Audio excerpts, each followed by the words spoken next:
दोस्तों, एक औरत थी जिसे छोटी छोटी बात पर बहुत ज़्यादा गुस्सा आ जाया करता था और जिसकी एक आदत बन चुकी थी हर बात पर गुस्सा करने की। और उसकी इस आदत से उसके घर वाले उससे बहुत ज़्यादा परेशान थे और वो खुद भी अपनी इस आदत से दुखी थी, क्योंकि इस आदत के चलते उसके परिवार में हमेशा कलह का माहौल बना रहता था।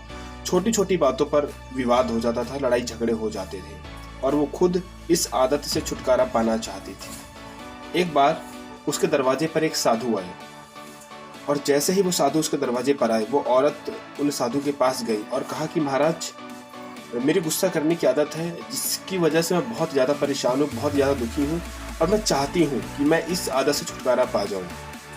मेरी जो गुस्सा करने की आदत है, ये आदत मुझसे दूर चली जाए, ऐसा कोई उपचार हो तो बताइए। तो वो साधु उससे कहते हैं कि मेरे पास एक दवाई है, और वो अपने थैले में से एक शीशी निकाल करके उसको देते हैं और कहते हैं कि जब भी तुम्हें गुस्सा आए, जब भी तुम्हें क्रोध आए, इसमें से 4 बूंदें निकालकर अपनी जीभ में डाल लेना और अपना मुंह 10 मिनट के लिए बंद कर लेना। तुम्हें जब भी गुस्सा आए 4 बूंदें अपनी जीभ में रख लेना और मुंह बंद कर लेना 10 मिनट के लिए। 10 मिनट तक मुंह खोलना मत और इस दवाई को मुंह के अंदर ही डाले रखना है। अगर तुमने ऐसा किया तो ये दवाई असर करेगी, लेकिन अगर ऐसा नहीं किया तो इसका कोई भी प्रभाव नहीं पड़ेगा। और उस औरत ने निरंतर 7 दिनों तक ऐसा ही किया। जब भी उसे गुस्सा आता, वो 4 बूंदें अपनी जीभ पर डाल लेती और मुंह को बंद रखती। 7 दिनों के बाद वो साधु एक बार फिर से उस औरत के दरवाजे पर आए और जैसे ही उस महिला ने साधु को देखा, भाग कर गई और पैरों पर गिर पड़ी और कहा कि आपकी दवाई ने बहुत ज़्यादा प्रभाव किया है। मेरी जो गुस्सा करने की आदत थी वो जा चुकी है।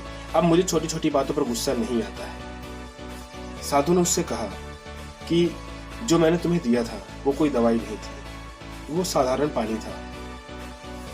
फिर बात को आगे बढ़ाते हुए उन्होंने कहा कि जब भी हमें गुस्सा आता है उस वक्त हमें चुप रहना चाहिए, उस वक्त हमें खामोश रहना चाहिए, क्योंकि मौन ही एक ऐसा तरीका है, मौन ही एक ऐसा उपचार है जिसकी वजह से हम गुस्से को ठंडा कर सकते हैं, गुस्से से बच सकते हैं। जब ये बात उस औरत ने सुनी तो पूरी बात समझ गई। उम्मीद करता हूँ आप लोग भी समझ गए होंगे। Thank you.